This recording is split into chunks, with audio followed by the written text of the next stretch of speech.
Penn State football fans, I'm going to actually back up in here because I need to get the proper enthusiasm. The dry spell is over! Penn State football. If you clicked on this video, you've already seen they got a commit in the class of 2027. The first commit in the class of 2027 in the reset. Ryan, I know technically they had some guys previously, but spiritually, this is the first commit for Matt Campbell. I know he had some commits in the class of 2026, but spiritually, this is the first commit of the Matt Campbell era. So Ryan, welcome to the video. Tell us a little bit more about who just decided to be a Nittany Lion. Yeah, cornerback Semajay Robinson, 6'3", 180 pounds, out of Fort Lauderdale, Florida. T-Frank, when Matt Campbell got hired in early December, if you would have told me that their first commit was going to be a South Florida cornerback, I would have bet $1,000 against that. The Terry Smith effect, right? Yeah, right. That's a good point. I mean, Terry's still here, and he's obviously very important. But, yeah, four-star athlete. We have him in the Rivals 300 at number 253 overall, the 30th ranked corner in the country. And Penn State gets one that they think is very much on the rise and will continue to rise. Semajay played last season at Palm Beach Central, then transferred to Dillard after the season. Now, he had solid film, decent numbers, all those kind of things at Palm Beach. Dillard's a more heavily recruited school, and you really saw that after he transferred there after the season with his offers taking off. Penn State offered January 27th, which, if I'm asked correctly, I think that's exactly 60 days ago from his commitment. Really just built a quick relationship with Terry Smith. I think that is the big thing here. He spoke really highly of the way Terry was able to develop a guy like Joey Porter, who he says he kind of models his game after. I think that was a big part of it. And just the daily connection. I don't know all the other coaches and how much, they were building that kind of relationship. But, he said Terry and him were talking at least every other day. Every time he called, didn't matter where he was. It was a practice with his family.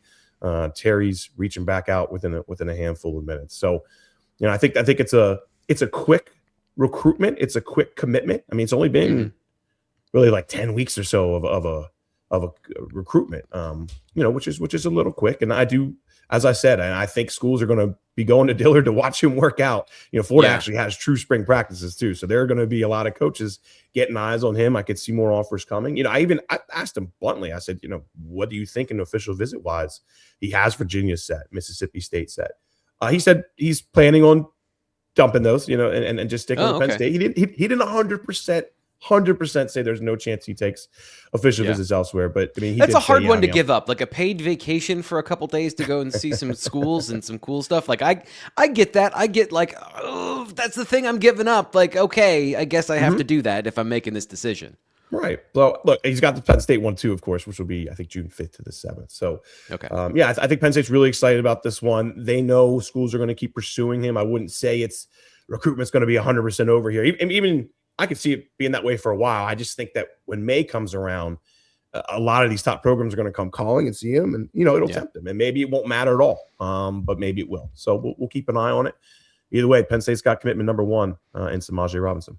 To celebrate that, let's do this. Why doesn't everybody who's watching right now like the video and subscribe to Blue White Illustrated here on YouTube if you haven't done that already? Because this is the first of Ryan thinks maybe 30 commits or in that ballpark for the class of 2027. So it's going to be a big class. We're going to have a lot of these videos one way or another. So make sure you are locked in for the spring and then the early summer when all these commitments flood in. Because it's going to be like we're going to have a hard time keeping up with all these if they're all coming in just one after the other and piling up. So make sure you subscribe so that when you see our stuff, it pops up and you enable notifications. It's super helpful for us to make sure you get eyeballs on it and the regulars know when things come out because, the almighty algorithm, it changes every day. It morphs. It's like a virus in its own right, and we need to make sure that we're on top of all those things. But the number one thing you do, obviously, is watch these videos.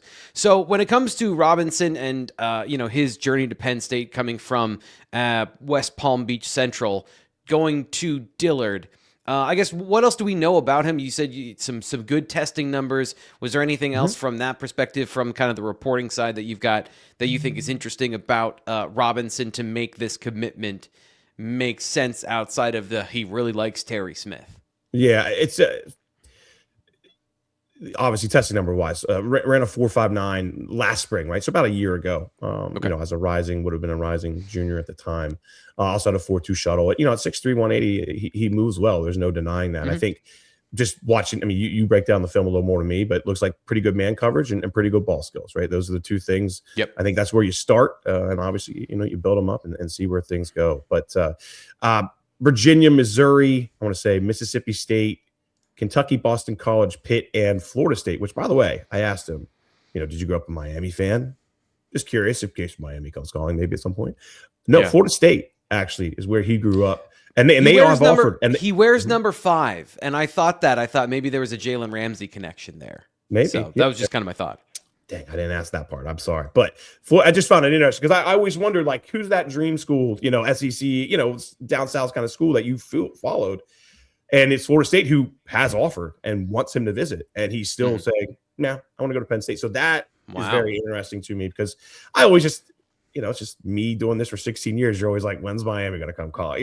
When's Florida going to come calling? For a South Florida kid. I think as Penn State fans have seen over the years, Jaywan Snyder got a lot of guys to come up from there. And some panned out. I don't think most did. But there was also a lot of recruits that were aiming and leaning towards Penn State. And then you see this SEC school come through and that's the end of it. So I'm always a little skeptical or expecting something that always happens. Yeah. Who was the kid that committed with King Mack a couple years ago?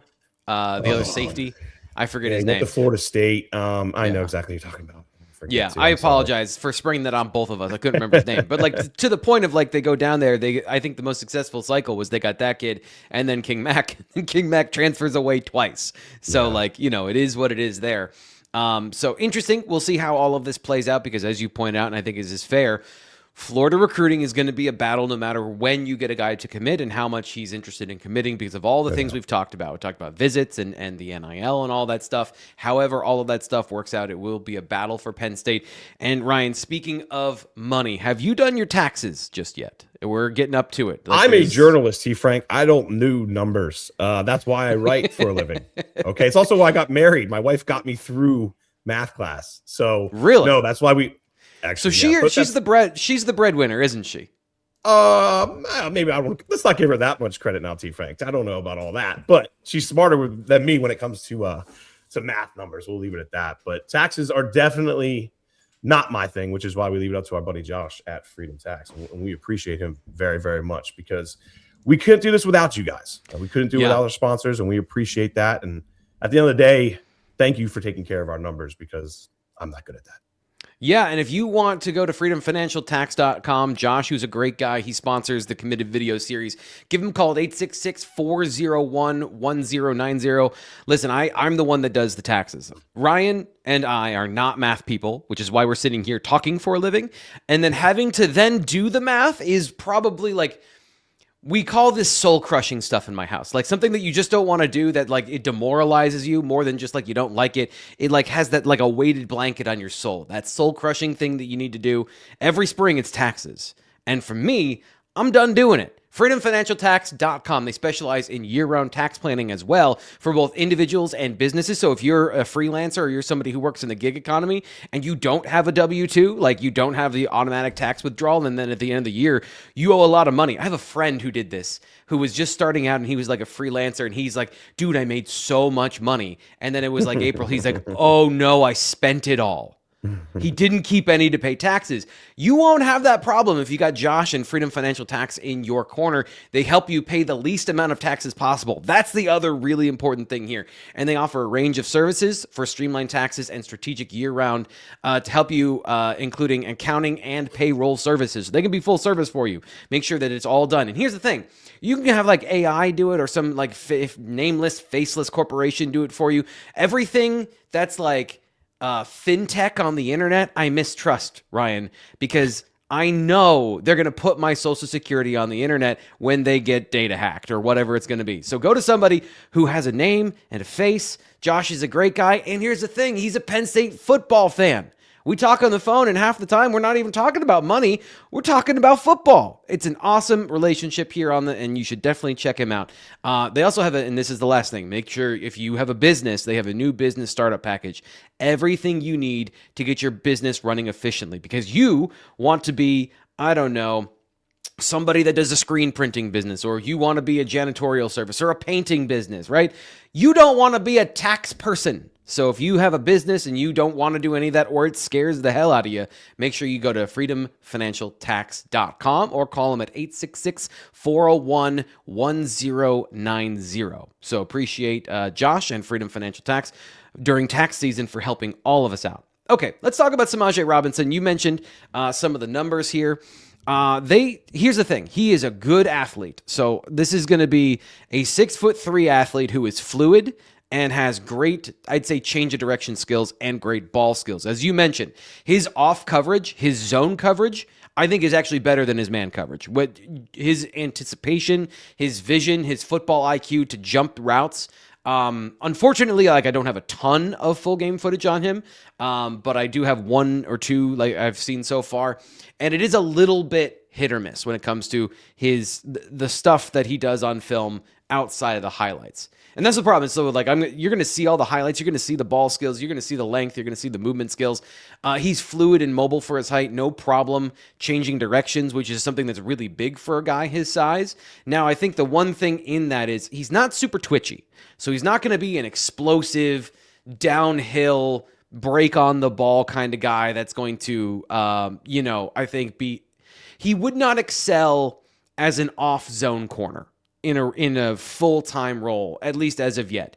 Now, he does have good IQ, and you see like the instincts there. I think it's mostly that he's not trusting it all just yet. So there's a little bit of his transitions can improve, and he can be a little bit more bursty, but he's got good long speed. He's got good speed in general, and he just needs to trust himself a little bit more. The one thing I would say, having watched him, and again, this is like South Florida Heat question mark, his motor could run a little hotter. And he does, I don't think he lacks size or strength. And when he does get to the ball carrier, he tackles well. I should say he's physical.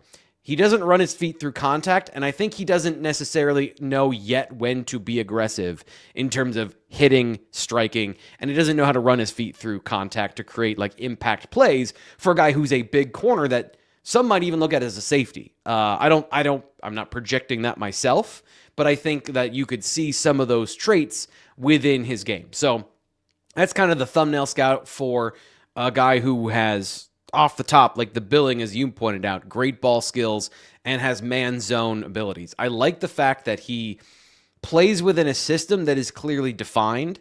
There's stuff that he doesn't know how to do yet because he hasn't been asked to do a whole lot of like covering and underneath coverage in a too high system or anything like that. He's not playing in like a college level scheme, but specifics of what he does, he kind of plays in a 1 or a 3, a single high where he's playing either man coverage or he's playing a third of the field.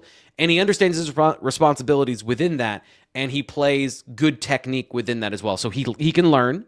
He's been taught, I think, good fundamentals. He's going to Dillard, so he's going to get more education. He's going to get a higher level of all these things. And as he develops, I think the hope that you should have for him is that as he gets, physically stronger, he's going to be able to move his body around the field a little bit more efficiently and explosively. Because that's the thing, is I think that's the one area where there's development to go. But with big guys who are, his size at corner, the fluidity is the number one thing for me. And then from there, when you got those long strides, can you clean up your transitions, and can you be a little bit more explosive in those kind of in between areas before you really get going with some of those like down the field routes and explosive, like running down the field. So I think it's as you pointed out, there's a reason he's a guy that everyone's interested in now. It's not just going to Dillard. It's all the underlying metrics of this is going to be a very good football player with the ability to play in multiple schemes. Is he like, and I hate to do this, this is kind of like, because he's so good and there are so many things I like, then the bar of comparison gets higher. And is he Brandon Finney? I don't think he's there, but he's just below that in terms of like potential, raw skills, and how he presents on film.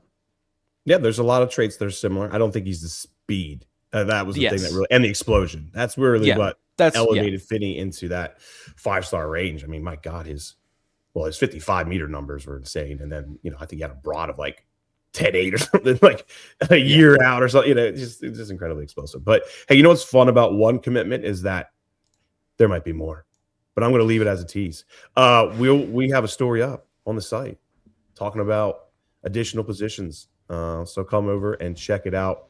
50% off right now, right, T. Frank? So everybody. Oh yeah. First big recruiting weekend, man. Off to a good start. We expected this one. I wouldn't be surprised if more come. I don't know about immediately, but there's things in the works, we'll say. So we'll leave it at that for now. I love a good professional tee, so all I'm going to say is make sure you subscribe to BlueWhiteIllustrated.com. We'll be when that happens. Whenever his prophecy comes through, we're going to be back here to give you more information about the next Nittany Lion commit because, like I just said, we're now officially in commit season. One has come, and the spring, all of this can happen. We're finally seeing the engine start to roll for Matt Campbell and his staff. So make sure you subscribe here to the Blue White Illustrated YouTube channel, BlueWhiteIllustrated.com. He mentioned 50% off. You're going to see it here on the screen in just 1 second. Until then, we'll talk to you later.